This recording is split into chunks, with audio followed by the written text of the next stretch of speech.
Chers amis, bonjour. Eh bien, on y arrive, voilà, le dernier Shabbat de l'année juive, Parashat Netzavim, que nous allons lire demain. Et justement, cette Parashat Netzavim, qui veut dire « et vous vous tenez debout », nous prépare justement à Rosh Hashanah. Puisqu'il est écrit « Atem Netzavim Hayom », vous vous tenez tous debout aujourd'hui devant Dieu. Et certains commentateurs nous disent que Hayom, aujourd'hui, fait référence à Rosh Hashanah. Rosh Hashanah n'est-il pas le jour où chaque personne se tient seule devant Dieu et se voit jugée individuellement en fonction de ses actes de l'année écoulée? Alors pourquoi dans ce cas l'unité est-elle soulignée dans ce verset? Parce que le jour de Rosh Hashanah, Dieu nous juge en tant que juifs.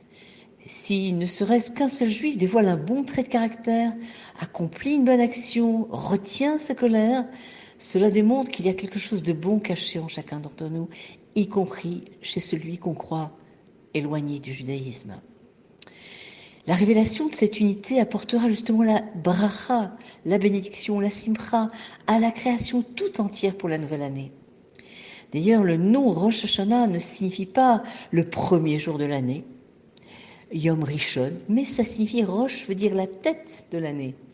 Et justement, la tête est l'organe le plus sensible et le plus important du corps qui distribue la vitalité, le flux aux organes et le siège de la personnalité, de la compréhension des sens et qui unifie l'ensemble de nos fonctions corporelles. Eh bien, de même, Rosh Hashanah est aussi la tête, Rosh, le jour le plus sensible, le plus important de l'année, qui va justement unifier le peuple juif et en fait le monde entier, car c'est le jour où nous couronnons Akadosh Baruch Hu, puisque Rosh Hashanah est le jour de la création d'Adam, Adam Rishon.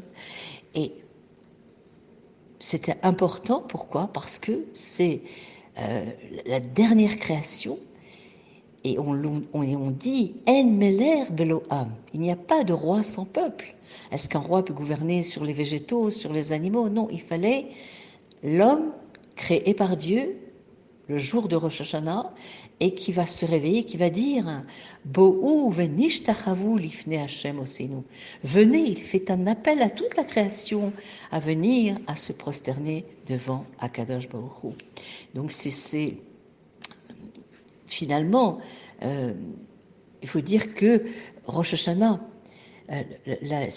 nous allons donc couronner Akadosh Baruch Hu. Et c'est dans la prière de Moussaf de Rosh Hashanah. Il y a ce qu'on appelle les trois piliers, Malchuyot, Shofarot, Vezichonot. Donc le roi est couronné, ça veut dire que nous, en tant que peuple, nous acceptons les décrets. Comme on dit en hébreu, nous prenons sur nous Ol Malchut Shamaim, sur nous le joug divin. Nous acceptons le joug. C'est vrai que c'est une charge, un joug, mais nous l'acceptons avec joie. Donc c'est accepter les décrets d'Akadosh Baruch Hu, et ça se fait par shofarot, par la sonnerie, si l'on peut dire, des trompettes, du shofar, avec cet appel, bien sûr, qui représente aussi le retour à Akadosh Baruch Hu, si bien sûr on s'est éloigné de ses commandements. Et bien sûr, Zichronot.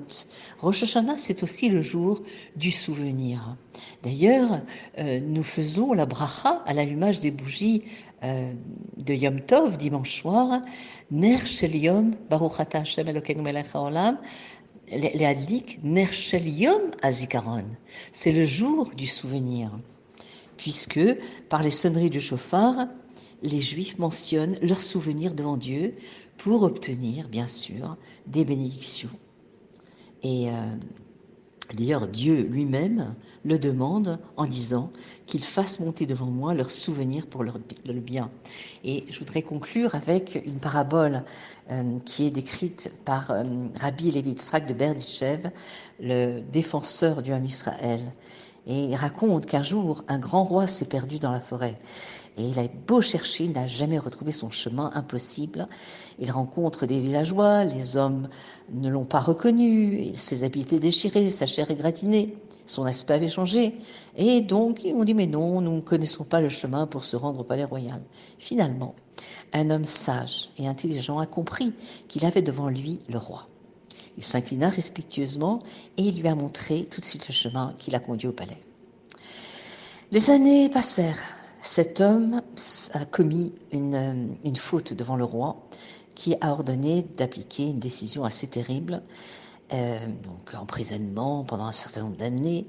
Et l'homme, terrorisé, est tombé à ses pieds. Il a imploré d'exaucer une seule de ses demandes avant d'appliquer la sentence. Bien sûr, le roi, curieux, a accepté. Alors l'homme a demandé la permission de remettre les vêtements qu'il portait lorsqu'il l'avait accompagné dans la forêt, et que le roi lui-même reprenne ses habits d'alors.